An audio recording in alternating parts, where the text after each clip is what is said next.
मुझे अभी अभी ये क्रिएटर की पावर मिली थी, पर अगले ही दिन मुझे पता चला कि मुझे लेट स्टेज स्टमक कैंसर है। जिंदा रहने के लिए मैंने अपनी फैमिली और चार्ट को एक सैंडबॉक्स वर्ल्ड में बदल दिया। मैंने एवोल्यूशन और लाइफ प्रोसेसेस को फास्ट फॉरवर्ड करने की कोशिश की। बस ये उम्मीद थी कि एक ऐसी सिविलाइजेशन बन जाए जो कैंसर का इलाज ढूंढ सके। उस स्क्वायर सैंडबॉक्स में छोटे छोटे लोग एक्सप्लोर करते रहते थे। एक दिन वो लोग ये देखकर डर गए कि उनकी दुनिया ऊपर से गोल और नीचे से स्क्वायर है। वहाँ पहाड़ जितने बड़े टावरिंग बिल्डिंग्स भी थे। जब भी उनकी सिविलाइजेशन मेरी मर्जी के हिसाब से नहीं चलती थी, मैं सब कुछ मिटाकर शुरुआत से स्टार्ट करता था और मैं हर सिविलाइजेशन के हीरो को मुझसे एक सवाल पूछने का मौका देता था। जब भी उन्होंने पूछा कि मुझे इस दुनिया को बनाने में कितना वक्त लगा, मैं उन दिनों के बारे में सोचता जब मैंने सैंडबॉक्स को खोदा और बनाया था। असल में मुझे पूरे 7 दिन लगे थे। तो ऐसी लेजेंड बन गई कि क्रिएटर ने सब कुछ सिर्फ 7 दिन में बनाया और जल्द ही ये कहानी उस जमीन पर फैल गई। मेरी इस सैंडबॉक्स में सिविलाइजेशन बार बार बनी और मिटी, पर कौन सोच सकता था इतनी शानदार सिविलाइजेशन सब एक अकेले स्टीम्ड बन से शुरू हुई होगी। शुरू में मेरे 100 एकड़ के ऑर्चर्ड सैंडबॉक्स में मैंने एक आर्टिफिशियल पॉन्ड बनाया। मैंने उसमें नमक मिलाया ताकि वो एक समुद्र बन जाए। सेंट्रल ओशन में मैंने बहुत सारे बग स्पोर्स डाल दिए। फिर मैंने सेल डिवीजन को 10,000 गुना फास्ट कर दिया। रियल लाइफ का एक दिन सैंडबॉक्स में 10,000 साल के बराबर था। फिर भी 5वें दिन तक जाकर ये सिंगल सेल्ड ऑर्गेनिज्म प्लैंकटन में इवॉल्व होना शुरू हुए। देखते ही देखते सेंट्रल ओशन क्लाउडी हो गया, तो मैंने जल्दी से स्पोर्स के साइज को कंट्रोल करने के लिए कुछ जेनेटिक लिमिट्स लगा दी। मैं उन्हें किसी बहुत बड़ी चीज में इवॉल्व नहीं होने दे सकता था। 6ठे दिन की दोपहर को 5 दिन के सिंगल सेल प्लेओजोनिक ओशन के बाद आखिरकार पानी में मल्टी सेलुलर लाइफ आ ही गई। कुछ ही मिनट्स में ऐसा लग रहा था जैसे कोई नेचर डॉक्यूमेंट्री फास्ट फॉरवर्ड पे चल रही हो। स्पीशीज सेकंड में पैदा होती और मर जाती, फिर अगली जनरेशन पैदा होती, पर सनसेट तक जैसा मैंने सोचा था सैंडबॉक्स वर्ल्ड की पहली मास एक्सटिंक्शन हो गई।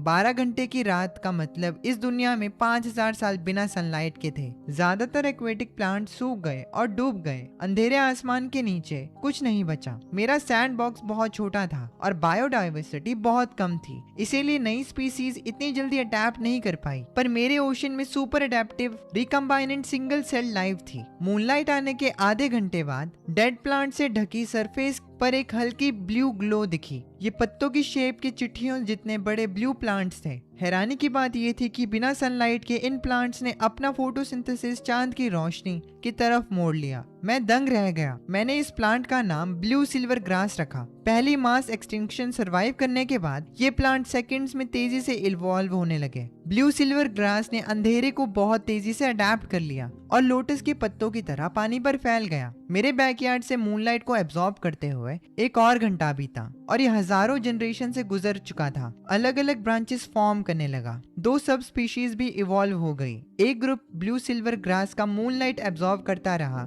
और इसमें और एफिशिएंट हो गया, जबकि दूसरा कार्निवोरस बन गया जो एक हल्की ग्लो से पास तैरते हुए दूसरे ब्लू सिल्वर ग्रास को अट्रैक्ट करके खा जाता था। ये देखकर मैं लाइफ की इस टफनेस पर हैरान हुए बिना नहीं रह सका। इस अकेले एक्वेटिक प्लांट ने लंबी रात के नीचे ओशन में अपना खुद का इकोसिस्टम बना लिया था। अचानक मुझे एक आइडिया आया। मैंने फैसला किया कि मैं इस सब को लिख लूं। तो मैंने जल्दी से एक ब्लैक नोटबुक ली, जेनेसिस का पहला पेज खोला और लिखा एंडलेस डार्कनेस। जमीन और आसमान में अचानक बदलाव, सनसेट और मूनराइज। दुनिया 5000 के गहरे अंधेरे में डूब गई। 99% मरीन लाइफ खत्म हो गई। इस डार्क ओशन में सिर्फ ब्लू ग्रीन ग्रास बची और ब्लू सिल्वर ग्रास एक नए एरा का रूलर बन गई। अपने अब लाइफ से भरे पॉन्ड को देखते हुए मैंने चुपचाप उम्मीद की कि अगला सी एनिमल्स आएंगे। मेरे बग सेल्स ओशन में क्या इवॉल्व होंगे। मैं सारी रात जाग कर सुबह का वेट करता रहा, पर जब आखिरकार 7वां दिन आया तो रात में फलने फूलने वाले सारे ब्लू सिल्वर ग्रास तेजी से मुरझा गए। उन्हें हल्की मूनलाइट की आदत थी और अब वो ऐसे डूब गई जैसे जल गए हो। एक ही पल में ब्लू सिल्वर ग्रास को मास एक्सटिंक्शन झेलना पड़ा। दोपहर तक डेड प्लांट्स के बीच एक और ब्लू टिंट धीरे धीरे जिंदा हो गया। ये एक 5 पॉइंटेड स्टार की शेप का ब्लू सिल्वर ग्रास था। ये म्यूटेट हो चुका था। ये इस एक्सटेंशन से बच निकलने में कामयाब रहा ताकि स्ट्रॉन्ग सनलाइट को अडेप्ट कर सके। ये जनरेशंस तक इवॉल्व होने लगा और कुछ ही मिनट्स बाद ये ब्लू सिल्वर ग्रास मर गया। अनगिनत नई जनरेशन को जन्म दिया और धीरे धीरे ब्लू से ब्लैक और ब्लू स्टार शेप्ड ग्रास के समुद्र में बदल गया। मैं बहुत इम्प्रेस हुआ। मैंने इसका नाम पर्पल सन ग्रास रखा। अपनी ब्लैक नोटबुक के दूसरे पेज को पलटते हुए मैंने आगे लिखा, द लाइट सेज एरा। अचानक बदलाव, मून सेट, सन रोज, 5000 साल की कड़कती धूप। डार्क सेज एरा के रूलर्स ब्लू सिल्वर ग्रास ज्यादातर एक्सटेंट हो गए, जबकि वीकर पर्पल सन ग्रास तेजी से ऊपर आए। इस एज के नए रूलर्स बन गए। 7वें दिन रात हुई और पर्पल सन ग्रास ओशन में आराम से थ्राइव कर रही थी। 5000 साल के डे एंड नाइट साइकिल को झेल सकती थी। इसी बीच सारे वाटर प्लांट्स की फोटोसिंथेसिस ने ओशन के ऑक्सीजन लेवल को बहुत बढ़ा दिया। तो अब सी एनिमल्स के आने के लिए कंडीशंस बिल्कुल सही थी। जल्द ही single celled ocean creatures evolve होना शुरू हुए और सबसे पहले कुछ ब्लैक बीटल लाइक एनिमल्स दिखे। उसके साथ ही एवोल्यूशन की हिस्ट्री में ओशन एनिमल्स की एंट्री हो गई। आखिरकार एनिमल्स को आते देख मैंने राहत की सांस ली और स्माइल किया। पूरी रात जागने के बाद अपनी थकी हुई बॉडी के साथ मैं वापस अपने रूम में गया और सो गया। जब मैं उठा, सैंडबॉक्स का 8वां दिन चल रहा था। मैंने देखा कि कुछ सी एनिमल्स क्राउडेड ओशन में लड़ने से खुश नहीं थे, तो वो बंजर कोस्ट के किनारे रहने वाले एम्फीबियंस में इवॉल्व हो गए। तो मैंने जल्दी से इसे नेक्स्ट लाइट सेज पेज पर रिकॉर्ड किया। The third era, the birth of animals in the newborn age. पहले ओशन एनिमल्स, स्पीसीज के फलने फूलने का एक एज, जहां इनवर्टिब्रेट्स ने अपने आर्मर्ड माइंड्स के साथ रूल किया। उस एरा की डोमिनेंट स्पीसीज बन गए, पर उन्होंने ज्यादा देर रूल नहीं किया। वर्टिब्रेट्स आए, अपनी एजिलिटी का यूज करके उन्होंने कंट्रोल ले लिया, न्यू बॉर्न एज को रूल किया। वो समुद्र से बाहर निकले एक लंबी डायनेस्टी पे राज करने के लिए। ये लिखने के बाद मैंने चुपचाप अपनी ब्लैक नोटबुक बंद करी। हालांकि बंस लैंड क्रीचर्स में इवॉल्व होने वाले थे, पर मुझे कोई आइडिया नहीं था कि इंटेलिजेंट लाइफ को इवॉल्व होने में कितना वक्त लगेगा। कोई नहीं कह सकता था कि और कितना टाइम लगेगा। तो मेरे दिमाग में एक नया आइडिया आया। मैंने अपना थोड़ा सा खून डालने का सोचा, पर वो बहुत रिस्की लगा। संभल कर मैंने पहले दूसरे डीएनए के साथ टेस्ट करने का फैसला किया। मैं एक कॉलेज रिसर्च प्रोजेक्ट का बहाना बनाकर जू चला गया। मैंने एक गोरिल्ला का ब्लड सैंपल खरीदा। जब मैं ऑर्चिड वापस गया तो पूरा 100 एकड़ का मिनिएचर सैंडबॉक्स पहले ही एक छोटा इकोसिस्टम बन चुका था। पहाड़ और नदियां हरियाली से भरी हुई थी। प्लेन्स में हर तरह के अजीब पेड़ थे। नदियों में जानवर तैर रहे थे। मैं इस बड़े 100 एकड़ के टेस्ट फील्ड में घुसा। मैंने आखिरकार एक बीटल शेप्ड क्रिएचर को चुना और उन्हें सिर्फ 1 स्क्वायर मीटर के एक फ्रेश टेस्ट प्लॉट में रख दिया। मैंने टाइम को एक्सेलरेट करने के लिए स्टार ब्लड इंजेक्ट किया। जो भी ब्लड रिजेक्शन सरवाइव नहीं कर पाए वो मर गए। सिर्फ 2 दिन में करोड़ों बीटल्स मर गए। बचने वालों में से मैंने एक छोटा सा बैच चुना जिसमें ब्लड फ्यूजन सबसे ज्यादा था और उनका नाम चोंग्स रखा। चोंग्स दिखने में इंसानों से बहुत मिलते जुलते थे, पर इंसानों से अलग। उनकी पीठ पर एक राउंड ब्लैक आर्मर उगता था, ब्लैक जेड चोंग्स। इसे पूरे 2 दिन लगे, जिसका मतलब 100 एकड़ सैंडबॉक्स के लिए 20,000 साल बीत चुके थे। कुछ पावरफुल स्पीसीज सामने आई। पेड़ बादलों को छूने लगे। बहुत सारी जाइंट स्पीसीज पैदा हुई। इसका मतलब सैंडबॉक्स एक टेरिफाइंग जुरासिक एरा में एंटर कर चुका था। जिन सबसे बड़े जानवरों के सर पर ब्लैक डिस्क थी, वो मेरी सेट की हुई साइज लिमिट तक पहुंच गए थे, करीब एक बिल्ली के साइज के। मैंने अपने डेवलप किए हुए चोंग ट्राइब को सैंडबॉक्स के साउथ साइड में एक हरे भरे कैनियन में छोड़ दिया। मैं देखना चाहता था कि इस एरा में चोंग्स कैसे सरवाइव करेंगे। तो मैंने टाइम फ्लो को 1 day = 100 years सेट कर दिया। अगली सुबह जल्दी मैं सीधा उन बग्स को चेक करने सैंडबॉक्स के पास भागा। मुझे हैरानी हुई कि उनके पास पहले से ही प्रिमिटिव क्लैंस थे और वो एक साथ रहते थे और एक बेसिक लैंग्वेज भी डेवलप कर ली थी। पर मुझे जिस बात की फिक्र थी वो ये थी कि वो बहुत वीक थे। आज के जानवरों के सामने उनके 20,000 साल पुराने एंशिएंट जीन्स कुछ भी नहीं थे। मैं बस खड़ा होकर देख नहीं सकता था कि जिन चोंग्स को मैंने इतनी मेहनत से बड़ा किया वो एक्सटिंक्ट हो जाएं।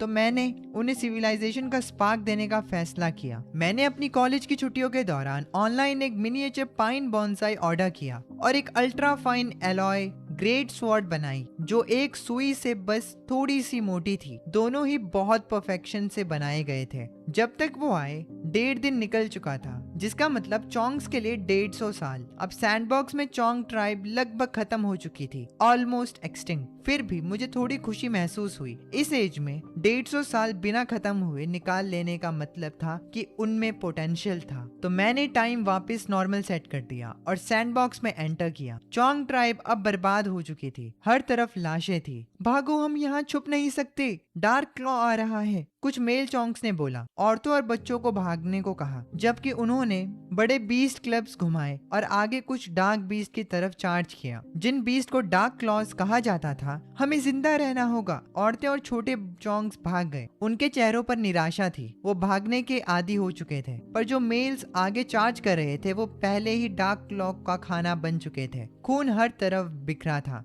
मैंने ये सीन दूर से देखा और थोड़ी सिंपैथी फील की। इस प्रिमिटिव ट्राइब में इतने सारे मर गए। जैसे ही मैंने आगे कदम बढ़ाया, भागने वालों को जमीन हिलती हुई महसूस हुई। उस एंशिएंट वाइल्ड जंगल में अनगिनत जानवर पैनिक में आ गए। जानवरों के झुंड भागने लगे। पहाड़ और नदियां फ्लैट हो गई। कुछ स्ट्रॉन्ग क्रीचर्स को तो रिएक्ट करने का टाइम भी नहीं मिला और वो ऊपर से कुचले जाकर मर गए। मैं जल्दी से भागते हुए चोंग सोल्जर्स तक पहुंचा और उनकी बॉडीज खा रहे डार्क क्लॉज के ऊपर पैर रख दिया और उन्हें आसानी से कुचल दिया। चोंग्स मुझे देखकर हैरान थे। वो पीछे मुड़े और उन्होंने देखा उस टावरिंग बींग को बादलों तक पहुंचते हुए, जैसे कोई एंशिएंट जायंट आसमान को चीर रहा हो। वो चिल्लाए और वहीं गिर पड़े। मैं उनकी भाषा समझ सकता था, पर मुझे उनके शौक की परवाह नहीं थी। आखिरकार उनके लिए मैं क्रिएटर था। अनगिनत भागते हुए चोंग्स गिर गए, पर जब सब चिल्ला रहे थे, एक छोटे चोंग ने जिद में आसमान की तरफ देखा और मुझ पर चिल्लाया, क्या तुम एक और जायंट बीस्ट हो जो हमें खाने आए हो? तुमने मेरे मॉम डैड को मार दिया। हम इतने वीक क्यों हैं? मैं उस छोटे बच्चे की हिम्मत पर हैरान था। तो मुझे एक आइडिया आया, तो मैं तुम्हें चुनता हूँ। मैंने आराम से अपना हाथ आगे बढ़ाया और उस छोटे चोंग को अपनी हथेली पर उठा लिया। उसी वक्त उसका दिमाग ब्लैंक हो गया।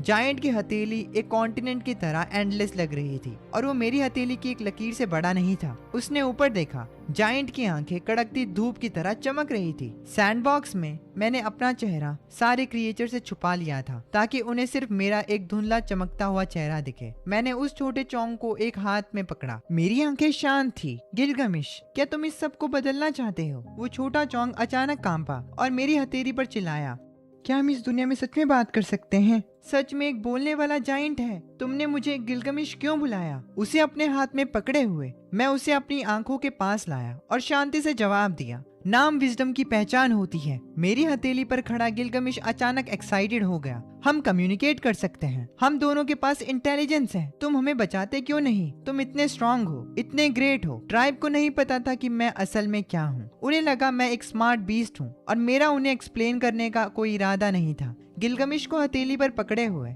मैं पहाड़ों और नदियों के ऊपर से चला, चलते हुए पेड़ों और जानवरों को कुचलता गया। मैंने उस छोटे चोंग को अपनी हथेली से नीचे देखने को कहा। मेरी आवाज बूम करती हुई आसमान में गूंजी, देखो, इस दुनिया का हर एक क्रीचर बराबर है। तुम भी किसी दूसरे प्लांट या एनिमल की तरह हो। मैं सिर्फ तुम्हें क्यों बचाऊं? क्या सिर्फ इसीलिए क्योंकि तुम्हारे पास इंटेलिजेंस है? गिलगमिश के पास कोई शब्द नहीं थे। फिर वो डिस्पेयर में चिल्लाने लगा, तो फिर हमसे बात करने का क्या फायदा? कोई तुम्हें नहीं बचाएगा। किसी से उम्मीद मत रखो कि वो आकर बचाएगा। सिर्फ तुम अपने आप को बचा सकते हो। पर मैं तुम्हें सिविलाइजेशन के टूल दे सकता हूँ ताकि तुम खुद को बचाओ। गिलगमिश मेरी हथेली पर खड़ा था, डर और नर्वसनेस से नीचे देख रहा था। बादलों से देखने का ये उसका पहला एक्सपीरियंस था। इस जाइगेंटिक जमीन और पहाड़ों को देखना, नदियां और घाटियां उसकी आंखों के नीचे घूम रही थी। अनगिनत जानवर जायंट के पैरों के नीचे भागते और गुर्राते थे। एक ऐसा मंजर जो सच में एपिक और ओवरवेलमिंग था। ऊपर से क्या शानदार और फैंटास्टिकल व्यू है।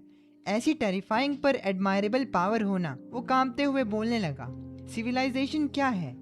मैंने कभी नहीं सोचा था कि इस नई रेस को सिविलाइजेशन कैसे एक्सप्लेन करूं। तो मैंने थोड़ी देर सोचा और अपना जवाब दिया, सिविलाइजेशन एक स्पार्क है। इसकी नॉलेज और ऑर्डर और खुद को बचाने के लिए विजडम से आने वाली ताकत, स्ट्रेंथ, ग्रेट पावर। इस चीज को सुनकर गिलगमिश जैसे ख्यालों में खो गया। मैंने उसे अपने कंधे पर बिठाया और कैनियन वापस चल दिया। फिर मैंने अपने बैकपैक से वो टाइनी सिल्वर पाइन जो ऑनलाइन खरीदा था उसे निकाला और मिट्टी में लगा दिया। ये सिर्फ एक 60 सेंटीमीटर का सिल्वर पाइन था, पर इस मिनिएचर जमीन के लिए ये एक एंडलेस डिवाइन ट्री था जो बादलों को छू रहा था। ऊपर से देखने पर धुंध घूम रही थी और जाइगेंटिक घुमावदार कैनोपी दूर तक फैली थी। अगर तुम्हें सिविलाइजेशन की पावर चाहिए तो मुझे अपनी करेज दिखाओ। इस डिवाइन ट्री पर चढ़ो। ये मेरी तरफ से तुम्हारे लिए एक ट्रायल है, विजडम और ब्रेवरी का ट्रायल। बोलते हुए मैंने एक कस्टम जाइंट मेटल स्वॉर्ड और कैरोसिन में भीगी हुई एक माचिस पेड़ के बेस पर टांग दी। फिर सोचकर मैंने टॉप पर टर्माइट जीन्स वाला एक कैप्सूल रख दिया। ये पहले के एक्सपेरिमेंट से आया था, चोंग युआन रेस बनाने का एक बायो प्रोडक्ट। मेरी बूम करती आवाज आसमान में फिर गूंजी। ये सिविलाइजेशन के 3 खजाने हैं। पहला, द स्वॉर्ड ऑफ जजमेंट। ये सिविलाइजेशन को प्रोटेक्ट करने का वेपन है। जमीन पर फैली वाइल्ड ब्रीड्स के खिलाफ जो स्पीसीज पावर के लिए टूल्स यूज करती हैं, उन्हें इंटेलिजेंट बीइंग्स कहा जाता है। दूसरा, टॉर्च। अपनी भटकती लपटों के साथ ये आग को मास्टर करने का ब्रिज है। आग को मास्टर करना ही सिविलाइजेशन की शुरुआत है। तीसरा, द ब्लड ऑफ पावर। सिर्फ सबसे बहादुर वॉरियर्स ही इसे झेल सकते हैं। ब्लड ऑफ पावर के बैप्टिज्म से बचो और तुम्हें ऐसी ताकत मिलेगी जिसका कोई मुकाबला नहीं।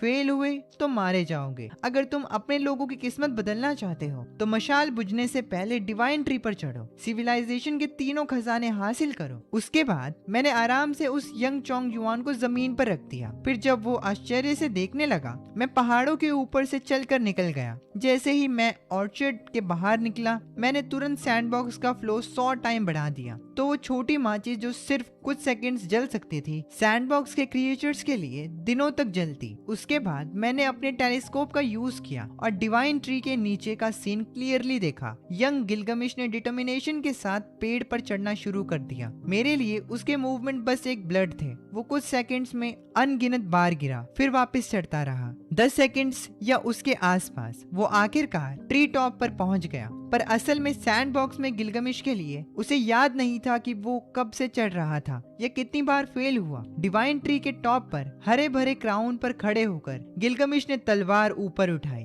ऐसा लग रहा था जैसे कुछ कह रहा हो, फिर जल्दी से वापस एक ब्लर बन गया और पेड़ से नीचे उतर गया। मैं क्यूरियस था तो मैंने अपनी क्रिएटिव पावर का यूज करके ट्री टॉप का सीन रिप्ले किया। गिलगमिश को पेड़ पर जीत हासिल करते देख स्वॉर्ड ऑफ जजमेंट को अपने सर के ऊपर उठाते हुए उसने नीचे के क्रिएचर्स और सीनरी को देखा। उसकी पीठ का ब्लैक आर्मर चमक रहा था। उसका डिटरमाइंड चेहरा कॉन्फिडेंस से भरा था और इक्वल विजडम थी। एक दिन हम उस वाइज जाइंट बीस्ट की तरह बनेंगे। हर क्लैंसमैन डिवाइन पावर से भरा होगा, अनगिनत बीस्ट को डरा कर भगाने के काबिल। मैं अपने लोगों को टॉप पर ले जाऊंगा और इस जमीन पर सिविलाइजेशन का स्पार्क फैलाऊंगा। एंशिएंट डिवाइन ट्री के टॉप पर ये पल हमेशा के लिए अमर हो गया। लाखों साल बाद इस जमीन पर एक वक्त में फ्लोरिशिंग पर फ्लीटिंग एंशिएंट यनली डायनेस्टी हुआ करती थी। लोगों ने आर्कियोलॉजी के थ्रू पुराने महान राजाओं द्वारा लिखी गई यनली हिस्ट्री की एपिक डिस्कवर की। ये सबसे पुराना रिकॉर्ड यनली जेनेसिस क्रॉनिकल बताती है। वो वाइज बेहमत 10,000 फुट लंबा था। उसका चेहरा डिवाइन था, पहाड़ों और जमीन को कुचलता हुआ। उसने विजडम की डिवाइन ट्री का ट्रायल दिया, सिविलाइजेशन के 3 खजाने लाया और यंग हीरो किंग गिलगमिश से मिला। जब मैं अगली सुबह उठा तो ऑर्चर्ड सैंडबॉक्स वर्ल्ड में 100 साल बीत चुके थे। चोंग युआन के लिए, जिनकी एवरेज लाइफ 40 या 50 साल की होती थी, 2 जनरेशंस जा चुकी थी, 2 जनरेशंस हो चुकी थी। मैं 2 जनरेशंस के बाद देखने के लिए एक्साइटेड था। क्या तब का वो यंग चोंग युआन, क्या गिलगमिश बूढ़ा होकर मर चुका था? जवाब था नहीं। क्या गिलगमिश बुढ़ापे से मर गया था? नहीं। उसने मुझे बहुत हैरान किया। मेरे जाने के बाद के 10 सालों में गिलगमिश ने भागते हुए अपने लोगों को लीड किया। दुनिया की ऐसी लाजवाब चीजों से वो दंग थे। आग खाना पका सकती थी, रात में मॉन्स्टर्स को दूर रख सकती थी और ठंडी रातों में गर्मी दे सकती थी। कोई शक नहीं कि वाइज जाइंट बीस्ट ने कहा था, आग सिविलाइजेशन की शुरुआत का मार्क है। वो स्वॉर्ड ऑफ जजमेंट इस आदि मानव जमीन का सबसे इनविंसिबल वेपन था। उस शार्प ब्लेड के साथ गिलगमिश ने अनगिनत वाइल्ड बीस्ट को मारा,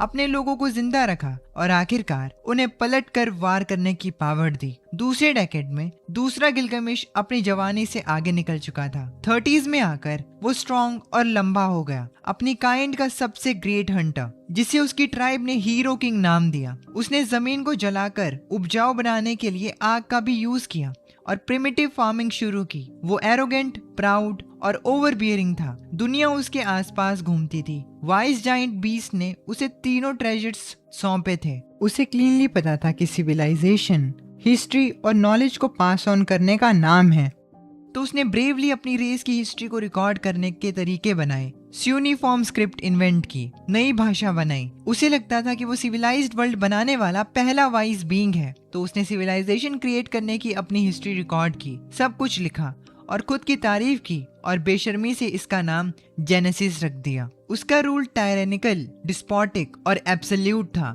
फिर भी वो डीपली कैरिज्मेटिक था। ट्राइब में उसकी 131 बीवियां थी जिन्होंने उसके बच्चों को जन्म दिया।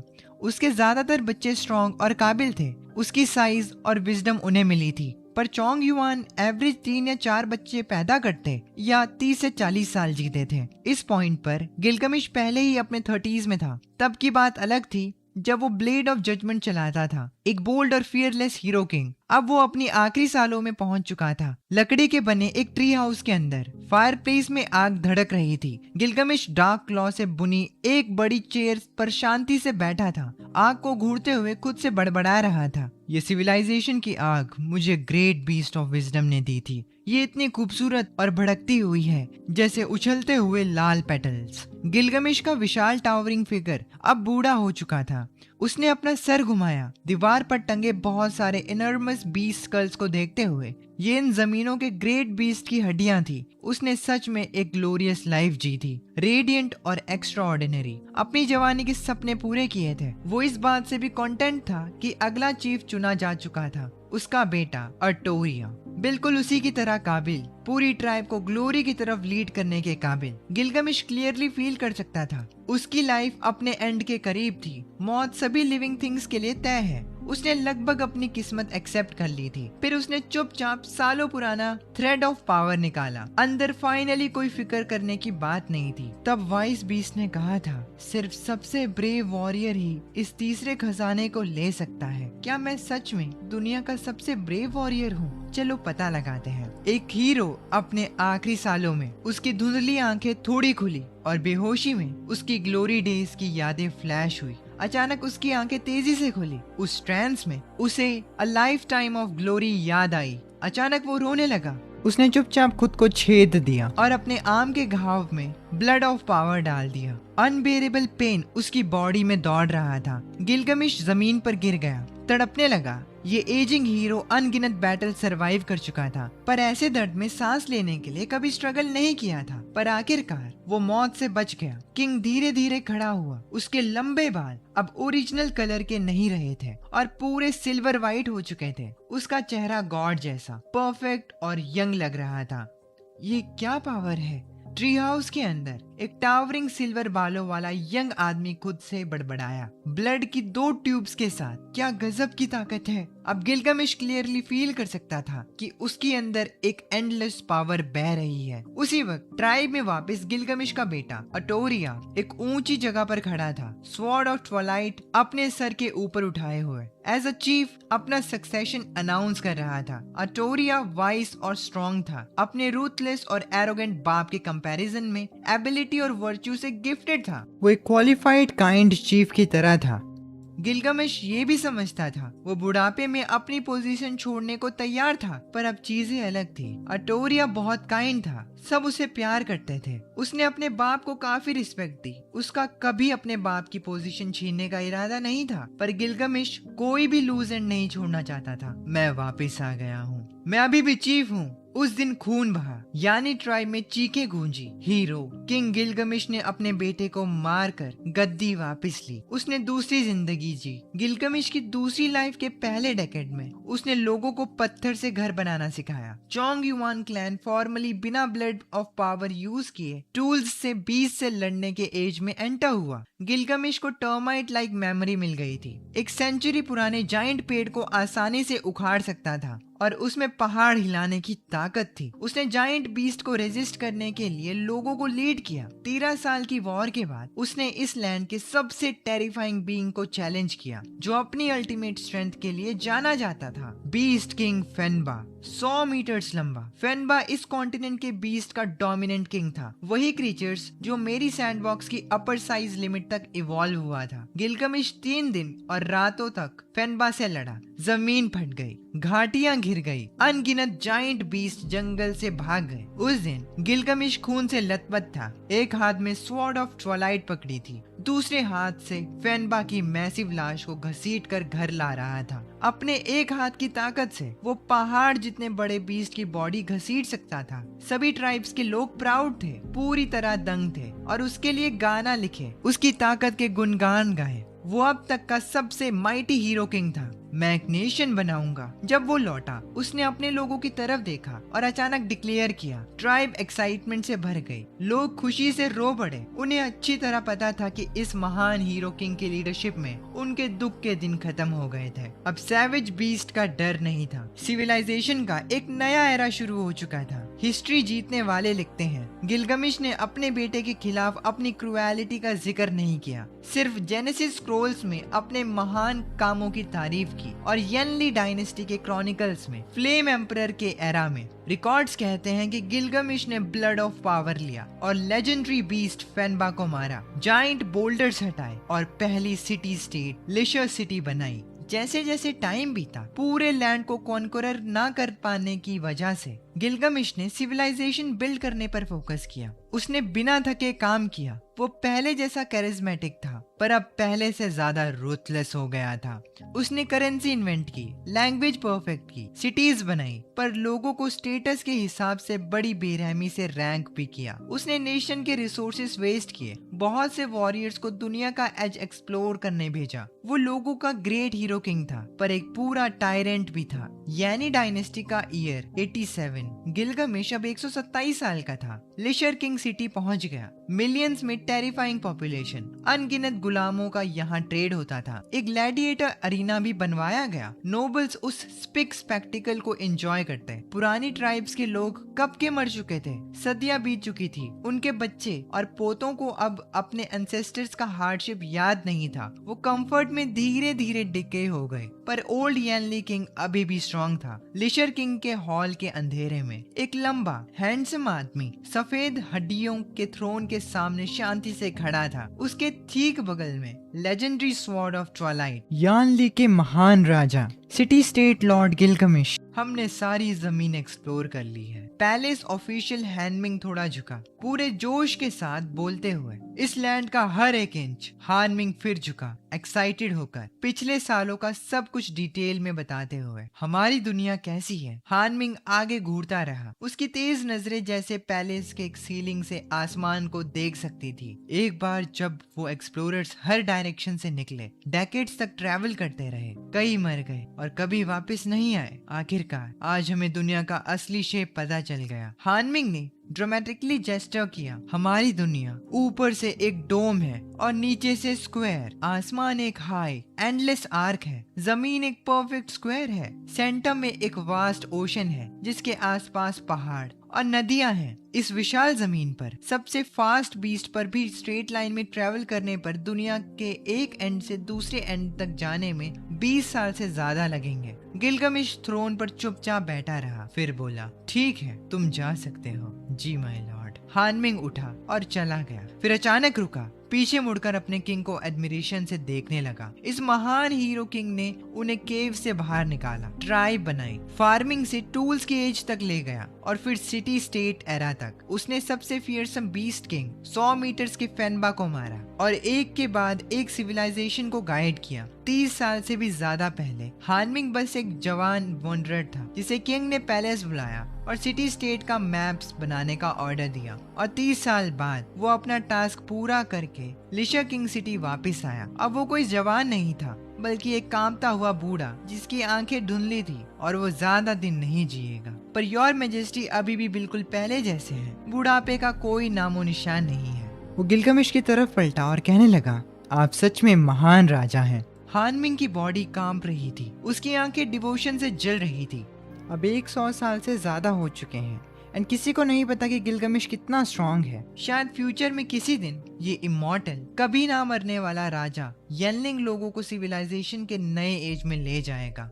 हमारी दुनिया, गोल आसमान, चौकोरी जमीन। जब पैलेस आखिरकार खाली हो गया, गिलगमिश को वो बातें याद आई। उसने एक गहरी सांस ली। उसने अपने बगल में रखी ह्यूज स्वॉर्ड को हल्के से छुआ, उस साथी की तरह जो हमेशा से उसके साथ रहा था। मैंने टॉर्च की पावर को मास्टर कर लिया है और मैं ब्लड ऑफ पावर को पूरी तरह समझता हूँ, पर स्वॉर्ड ऑफ सेपरेशन दुनिया छान मारी पर ये कभी नहीं मिली। ये आखिर बनी कैसे थी? गिलगमिश सच में हैरान लग रहा था। वो स्वॉर्ड ब्लेड छोटा है, ये कैसा मटेरियल है? ये किस जाइंट बीस्ट की हड्डियां हैं? या शायद किसी और एज का कोई खोया हुआ क्राफ्ट। अफसोस, ये दुनिया अभी भी रियल दुनिया नहीं है। मैंने सैंडबॉक्स में कभी कोई ओर्स नहीं छुपाए थे, तो सिविलाइजेशन यहाँ हमेशा के लिए स्टोन एज में ही फंसी हुई है। दुनिया को लेकर उनकी समझ में उन्हें कभी मेटल का शब्द नहीं पता चलेगा। इस दुनिया के लिए ये चमकती, कभी ना टूटने वाली चीज मिस्टीरियस और वन ऑफ अ काइंड थी। उन्होंने दुनिया के एंड तक सर्च किया,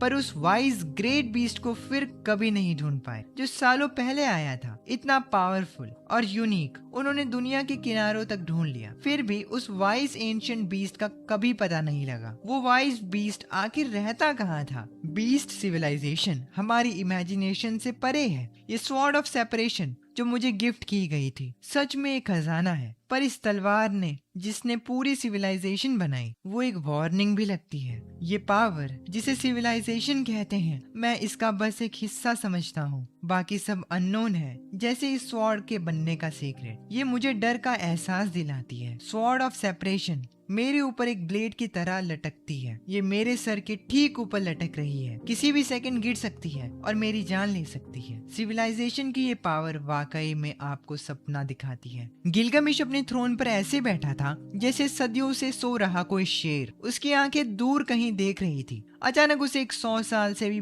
पहले का वक्त याद आया। वहाँ वो विशाल टावरिंग फिगर था, पहाड़ों जितना लंबा, एक सुपर जाइंट, शाइनिंग ऑरा से ढका हुआ, बॉर्न सेक्रेट। अपने बड़े हाथों से उसे पकड़े हुए जब वो छूता था, सारी जमीन के ऊपर से देखते हुए और उसे सिविलाइजेशन के 3 खजाने सिखाते हुए, वो उसे कभी नहीं भूलेगा। ये उसके दिमाग में क्रिस्टल क्लियर है, जैसे कल की ही बात हो। पर अफसोस, मेरी जिंदगी फिर खत्म हो रही है। पावर ऑफ स्टडी करना अब मेरे लिए बेकार है। मैं तीसरी लाइफ जीना चाहता हूँ। ग्रेट वाइज बीस्ट, मैं तुम्हें दोबारा देखना चाहता हूँ। पर अफसोस, उस वक्त मैं अपने नेबर की छोटी बहन के साथ गप्पे मार रहा था और खाना खा रहा था। मैंने गिलगामेश की प्रेयर नहीं सुनी। अगर मैं सुन भी लेता तो उसको जवाब नहीं देता। जो भी जिंदगियाँ ओल्ड एज की वजह से खत्म होती हैं, उनका वक्त तय होता है, कोई हमेशा के लिए नहीं जीता। गिलगामेश पहले ही असली लाइफ जी चुका था, जिसकी मुझे भी जलन होती है। जिंदगी भर की ग्लोरी, हर किसी ने उसे रिस्पेक्ट की नजर से देखा। अब उसके पास रिग्रेट करने के लिए बचा ही क्या था? पर मैंने फिर भी जिंदा रहने के लिए गिलगामेश की चाहत को अंडर एस्टिमेट किया। एक बार मरने का दौर और रिबर्थ झेलने के बाद उसे मौत से पूरी तरह डर लगता है। ये हीरोइक किंग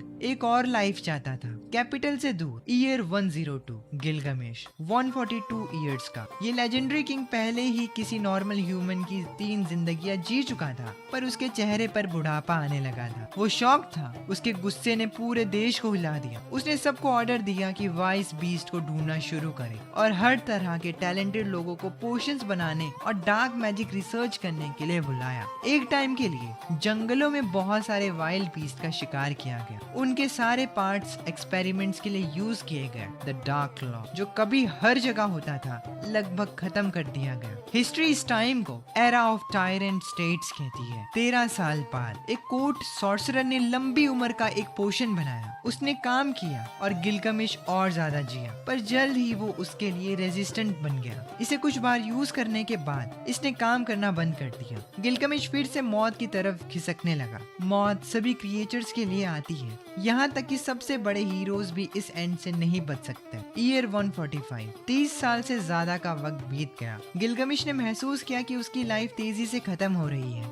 बूढ़ा पर स्ट्रॉन्ग किंग अपने थ्रोन पर शांति से बैठा था। उसने अपनी आंखें बंद की और खुद से बड़बड़ाया, मेरी जिंदगी लगभग खत्म हो चुकी है, मैं अभी नहीं मरना चाहता। 3 दिन की खामोशी के बाद उसने आखिरकार अपनी बूढ़ी आंखें खोली और दुनिया से रिटायर होने का फैसला किया। उसने अगले किंग को चुनना शुरू किया। उस न्यूज ने पूरे एम्पायर को हिला दिया। महान राजा मर रहा है। इमॉर्टल हीरो गिलगामेश अपने अंत तक पहुंच रहा है। पर किसी ने पहले रिएक्ट नहीं किया। पिछली बार जब गिलगामेश बूढ़ा हुआ था, उसने पावर अपने भरोसेमंद बेटे अटोरिया को सौंप दी थी। उसे अगला लीडर बना दिया था, पर अपनी दूसरी लाइफ जीने के बाद गिलगामेश ने खुद उसे मार डाला था। हर कोई अगला अटोरिया बनने से डरता था, पर गिलगामेश वाकई में सबसे स्मार्ट किंग था। उसने सीधा ऑर्डर दिया कि अगले हीयर को ब्लड ऑफ पावर मिलेगा। वो मेरी तरह ही स्ट्रांग होगा और उसे मुझसे डरने की जरूरत नहीं होगी। प्लस उसे आर्मी लीड करने और दूसरा सिटी बनाने का राइट मिलेगा। पावर का टूल रिसीव करेगा और उसे पूरा करने की परमिशन होगी। जैसे ही ये न्यूज आई,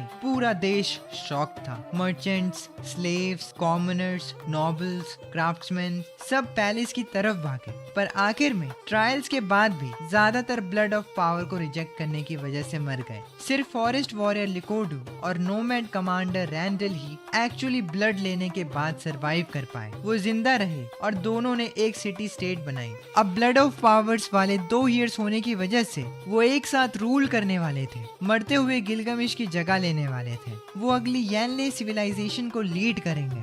सिविलाइजेशन गिलगमिश के साथ शुरू हुई थी, पर वो उसके साथ खत्म नहीं हो सकती। यानी डायनेस्टी का ईयर 175। 3 किंग्स ने एक साथ रूल किया। उन्होंने एम्पायर को एक मानकर चलाया। यानले सिटी स्टेट अपने ऑल टाइम हाई पर था। अचानक गिलगमिश को सच में मौत का एहसास हुआ। उसने अपने फाइनल स्ट्रगल शुरू किया। उसने सभी क्राफ्ट्समैन को बुलाया और मार्टर किंग हॉल से भी ज्यादा शानदार एक टेम्पल बनवाया, द वाइज पीस टेम्पल। इस विशाल पत्थर के मंदिर में एक जाइंट गॉड का टावरिंग स्टैचू खड़ा था, शाइनिंग और एंडलेस। जाइंट ने एक हाथ से यंग हीरो किंग गिलगमिश को पकड़ा हुआ था। उसकी आंखें नरमी से चमक रही थी। पूरी जमीन पर नीचे देखते हुए उसमें से एक इनक्रेडिबल डिवाइन आभा निकल रही थी। उस दिन गिलगमिश ने अपने मिनिस्टर्स को लीड किया। उसने अपने मिलियंस लोगों को लीड किया। पूरे देश ने वाइस बीस्ट की पूजा की, ये उम्मीद करते हुए कि ग्रेट मास्टर ऑफ विजडम उनकी सिंसियरिटी को महसूस कर सके। काश वो मरने से पहले एक बार वाइस बीस्ट को देख सके। गिलगमिश का बूढ़ा चेहरा अचानक आंसुओं से भर गया। लगभग 100 साल बाद अब गिलगमिश मौत के करीब है। उसने अपने सारे मिनिस्टर्स को टेम्पल में पूजा करने के लिए इकट्ठा किया, एक दूसरी मीटिंग की भीख मांगते हुए। द ग्रेट वाइस बीस्ट, मैं सच में तुम्हें फिर से देखना चाहता हूँ। इस हीरो किंग की सच्ची दुआ बस तुम्हें एक और बार देखने की है, जिसने उसे सिविलाइजेशन के वो 3 लेजेंडरी ट्रेजर्स दिए थे। Mysterious wise beast. ये सब इतना ग्रैंड और ओवरवेलमिंग था। मैं नेबर की लड़की के साथ वॉक पर था, तब अचानक मुझे क्रिएटर से एक मैसेज मिला। मैं थोड़ा इमोशनल हो गया, पर फिर भी अपने इस पुराने दोस्त से एक बार फिर मिलने का फैसला किया और चोंग युआन क्लैन को रोकने का वक्त आ गया है। मुझे ऐसी उम्मीद नहीं थी। सैंडबॉक्स का टाइम फास्ट करने के बाद कुछ ही दिनों में उन्होंने अनगिनत इकोसिस्टम्स डिस्ट्रॉय कर दिए थे। इतनी सारी स्पीसीज एक्सटिंक्ट हो गई। ये सब सिर्फ गिलगमिश के इमॉर्टैलिटी के सपने के लिए हुआ। मैंने सैंडबॉक्स का टाइम वापस नॉर्मल किया और बोल्डनेस के साथ उस दुनिया में कदम रखा। सैंडबॉक्स के क्रिएचर्स के लिए जमीन थोड़ा हिलने लगी। पहाड़ और नदियां, यहाँ तक कि समुद्र भी हिले हुए से लगे। पेड़ कुचले गए, घाटियों में बड़े बड़े फुटप्रिंट्स दिखे और जंगल में अनगिनत जानवर अपनी जान बचाकर भागे। धीरे धीरे पूरी मार्टर सिटी भी हिलने लगी। क्या शहर गिरने वाला है? उस वक्त गिलगमिश उस पत्थर की मूर्ति की पूजा करने में अपने लोगों को लीड कर रहा था। अचानक उसे कुछ महसूस हुआ। इस हीरोइक ओल्ड किंग के थके हुए चेहरे पर पहली बार बच्चों जैसी खुशी आई। 200 साल बाद वो ग्रेट वाइस लॉर्ड जिसे मैंने बचपन में देखा था, वो वाइस बीस्ट जिसने मुझे सिविलाइजेशन के 3 गिफ्ट्स दिए, आखिरकार वापस आ गया। मैंने मिलियंस लोगों की उस जाइंट सिटी को देखा। थोड़ा हैरान था। सच कहूँ तो मेरे लिए वो बस एक बास्केटबॉल कोर्ट जितनी बड़ी थी, पर उन छोटे चोंग युआन्स के लिए वो बहुत बड़ी और शानदार थी। मैंने सजे हुए श्राइन्स और टेम्पल्स पर नीचे देखा। उस बड़ी पत्थर की मूर्ति के नीचे सिल्वर बालों वाला बूढ़ा हीरो किंग अपनी तलवार पकड़े मेरी तरफ घूर रहा था और उसकी आंखों से कॉन्टिन्यूसली आंसू बह रहे थे। मैंने आंसू भरे चेहरे वाले इस बूढ़े आदमी को नीचे देखा और इमोशनल फील किया। बरसों पहले वो यंग चोंग युआन जिसे मैंने कभी अपने हाथों में पकड़ा था, उस बड़े पेड़ की चोटी पर खड़ा होकर आसमान की तरफ तलवार उठाकर चिल्लाया था। वो अब बूढ़ा हो चुका था, लाइफ के एंड तक पहुंच रहा था। फिर भी उसकी जवानी का फाइटिंग स्पिरिट लगता था जैसे कल की ही बात हो। गिलगमिश, इन सालों में तुम कैसे रहे? मैंने सॉफ्टली पूछा। मेरी आवाज दूर बादलों को चीरते हुए और नीचे की उस बिजी मार्टर सिटी पर आकर गिरी। गिलगमिश ने सपोर्ट के लिए अपनी हॉली स्वॉर्ड को कसकर पकड़ा। उसकी पूरी बॉडी कांप उठी। मैं ठीक हूँ। उसका गला सूखा और रेस्पी था। जब उसने आसमान की तरफ देखा, उसके सामने वो टावरिंग जाइंट जिसे पहले भी देखा था, आज भी उतना ही ब्रेथ टेकिंग था। ये विशाल क्रीचर सीधा बादलों के ऊपर जा रहा था। ऐसा लग रहा था जैसे इसने खुद आसमान को होल्ड कर रखा हो। एक चौंधियाने वाली रोशनी उसके चेहरे पर हॉली रेडियंस के साथ बादलों से छन कर आ रही थी। उसकी शान को प्रॉपरली देखा भी नहीं जा सकता था। जाइंट ने पूरे शहर को नीचे देखा। इतना ताकतवर, सीरियस और डिवाइन, इस सब को लफ्जों में नहीं बताया जा सकता। वाह, ये सच में एग्जिस्ट करता है। शहर में 10 मिलियन से ज्यादा लोग, चाहे अमीर मर्चेंट्स फैंसी कपड़ों में हो या गुलाम फटे पुराने कपड़ों में, सबने अपना काम छोड़ दिया, अपने घरों से बाहर आ गए और आसमान को छूते उस जाइंट को देखने लगे। यही वो लेजेंडरी वाइस बीस्ट है जिसने हमें सिविलाइजेशन दी। ये सच में 10,000 फुट से लंबा एक जाइंट है। क्या शानदार लाइफ फॉर्म है। सूरज, चांद और सितारों जैसा ग्रैंड। हर कोई दंग था। उनका दिमाग सुन पड़ गया। हैरानी, डर और आश्चर्य का मिक्स अनगिनत इमोशंस के साथ उठे। सब प्योर एडमायरेशन में बदल गए। गिलगमिश ने अपने मिनिस्टर्स के चेहरों पर यही चीज नोटिस की और हंसने से खुद को रोक नहीं पाया। उसे याद आया पहली बार जब उसने वाइस बीस्ट को देखा था। उसने बिल्कुल वही ऑ फील किया था। कुछ देर खामोशी के बाद गिलगमिश ने अपनी आंखों में चाहत लिए ऊपर देखा। वाइस बीस्ट, जो लेगेसी तुमने मुझे 100 साल से पहले दी थी, मैंने आसमान में ऊंचाई पर उसे पूरा कर दिया है। मुझे लगा जैसे मैं टाइम ट्रेवल कर रहा हूँ। जाइंट की आवाज बादलों से आई, नीचे सब तक पहुँचती हुई। तुम्हारे अचीवमेंट्स फ्लेम एम्परर की हिस्ट्री में रिकॉर्ड किए जाएंगे। जेनेसिस की बुक में तुम यंगलिंग सिविलाइजेशन की हिस्ट्री के पहले ग्रेट हीरो किंग हो गए। आने वाली पीढ़ियां तुम्हारे लिए गाना गाएंगी। गिलगमिश, मरने के बाद सदियों तक की ग्लोरी एपिक स्टोरीज में जिंदा रहेगी। मुझे वो नहीं चाहिए। गिलगमिश एक्साइटेड हो गया। तो फिर तुम्हें क्या चाहिए? मैं तुम्हारी तरह हमेशा जिंदा रहना चाहता हूँ। गिलगमिश ने ऊपर टावरिंग जाइंट की तरफ देखा जिसमें पूरी लॉन्गिंग थी। मैं सब कुछ छोड़ने को तैयार हूँ, कोई भी कीमत चुकाने को। प्लीज मुझे इमॉर्टैलिटी का राज दे दो। ये सुनकर मैं शांत रहा। इस वक्त इस किंग के पास इस दुनिया में लगभग सब कुछ था। इज्जत, पावर, पैसा, यहाँ तक कि खुद पूरी दुनिया भी। और वो फिर भी सेटिस्फाइड नहीं था। मैं खुद भी इमॉर्टल होना चाहता हूँ। मैं भी टर्मिनली इल हूँ, मौत की कगार पर खड़ा। मैं गिलगमिश की एपिक लाइफ का एंड कर रहा हूँ। वो हीरोइक लाइफ एक लेजेंड की तरह थी। गिलगमिश,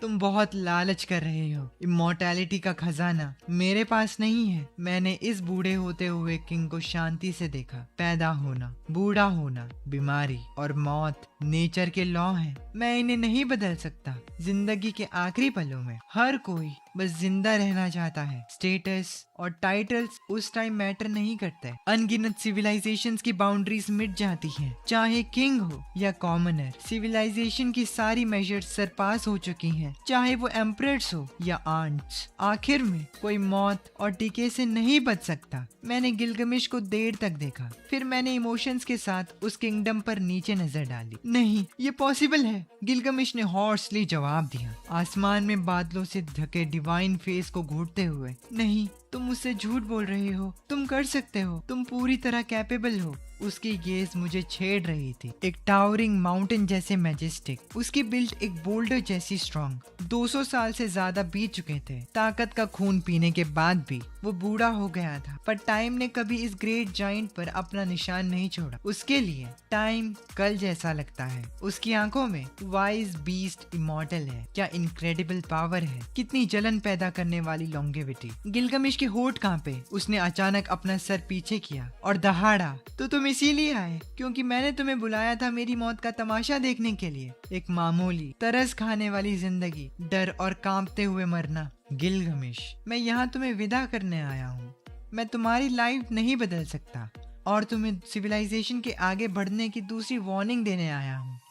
मैंने एक सांस ली और आगे बोला, तुम्हारी सिविलाइजेशन बहुत ब्रूटल है। तुमने दूसरी लाइफ को खत्म कर दिया है, जंगलों को डिस्ट्रॉय कर दिया है, जाइंट बीस्ट को स्लॉटर कर दिया। तुमने कॉन्टिनेंट को कुचल दिया है। सच्ची सिविलाइजेशन सैवेज नहीं होती, ना ही वो बारबरिक होती है। मैं तुमसे कह रहा हूँ कि ये मारना बंद करो, स्लॉटर रोको। हालांकि गिलगमिश बूढ़ा था, पर वो अभी भी स्ट्रॉन्ग था। वो अचानक खड़ा हो गया। उसकी बॉडी कांप रही थी। उसकी आंखें आग की तरह जल रही थी और ज्यादा फियर्स हो रही थी। ये सफेद बालों वाला एल्डर अचानक और ज्यादा जोश में आ गया। उसने अचानक एक कदम आगे बढ़ाया। मरना कभी नहीं रुक सकता, मेरे कदम भी नहीं रुकेंगे। क्या तुम्हें पता है, इन सालों में जो सॉर्ट ऑफ डाइवर्जेंस तुमने मुझे दी थी वो मेरे सर पर लटकती रही, मुझे बहुत बड़ी पावर दी पर साथ ही अनमैच्ड टेरर भी। पर आज मैं उस ब्लेड को खुद नीचे गिराऊंगा। कहाँ है माइक्रोन? जेनेसिस रिकॉर्ड करने वाला हिस्टोरियन गिलगमिश के इशारों पर आगे आया। हमारी सिविलाइजेशन के इस मोमेंट को रिकॉर्ड करो, इसे लाल इंक से लिखो। कोर्ट ऑफ हिस्टोरियन दुख में रो पड़ा। उसने चुपचाप एक गूज फेदर पेन उठाया और एक ग्रे बीस्ट हाइड पार्चमेंट खोला। प्लीज योर मैजेस्टी, बोलिए। ह्यूमैनिटी की नेचर के साथ स्ट्रगल, करेज और जीत की कहानी है। मेरे जेनेसिस लिखवाने का पर्पस ये है कि फ्यूचर जनरेशन्स के लिए हिस्ट्री छोड़ी जाए। हिस्ट्री आज मेरे साहस को रिकॉर्ड करे ताकि आने वाली जनरेशन्स को पता चले कि उनके एंसेस्टर्स ने नेचर के खिलाफ लड़ना शुरू किया। गिलगमिश ने एक डीप रैस्पी सांस ली। उसकी बूढ़ी बॉडी तलवार पर झुकी हुई थी। उसने एक धीमी हंसी हंसी, फिर वो जोर से बोला, यानी डायनेस्टी का ईयर 175। सबसे बड़े बीस्ट फेनबा को मारने के बाद हीरो किंग गिलगमिश, जिसने एक सदी से ज्यादा रूल किया, फिर से ग्राउंड में उतरा, अपनी नेशन की पूरी पावर का यूज करते हुए इस लॉफी वाइस बीस्ट को बाहर बुलाने के लिए, ताकि उसे अपनी तलवार से मार सके। मैं शांति से ये सब देख रहा था, कॉम्प्लेक्स और हैरान फील कर रहा था। सब अपनी आंखों से देख रहा था। मेरा दिल मिक्स्ड फीलिंग्स और शॉक से भरा था। पिछली बार बेटे का मर्डर किया था,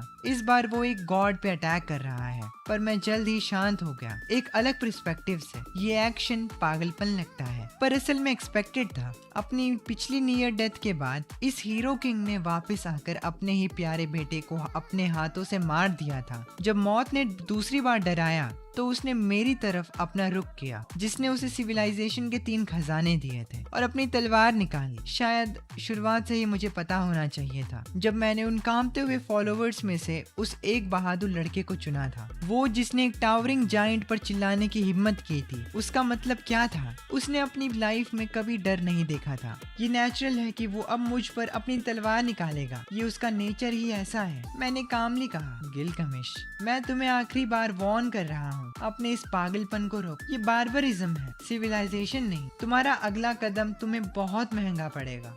मौत से ज्यादा भारी कुछ नहीं है। गिलगमिश ने धीरे से अपनी लाल आंखें खोली, जैसे वो फिर से जवान हो गया हो, अपने यूथ के उस रेयर वाइल्ड पैशन के साथ। जैसे पहले मैंने मौत का सामना किया और फेनबा को मारा, आज मैं इस वाइज बीस्ट को मारूंगा, उसकी सिविलाइजेशन चुराऊंगा और उसकी पावर ले लूंगा। सच्ची मॉर्टैलिटी को खुद देखूंगा। मैं अपने लोगों को लीड करूंगा भगवानों से भिड़ने के लिए। गिलगमिश गुस्से में गुर्राया। ये सिविलाइजेशन का पहला क्लैश है, एक इंटेलिजेंट सिविलाइजेशन वर्सेस एक अकेला वाइज बीस्ट। भले ही तुमने कभी हमारी सिविलाइजेशन को गाइड किया हो, पर अब तुम हमारे रास्ते में खड़े हो। उसने अपनी लॉन्ग स्वॉर्ड ऊपर उठाई। तेज हवा ने उसके सिल्वर बालों को हर तरफ उड़ा दिया।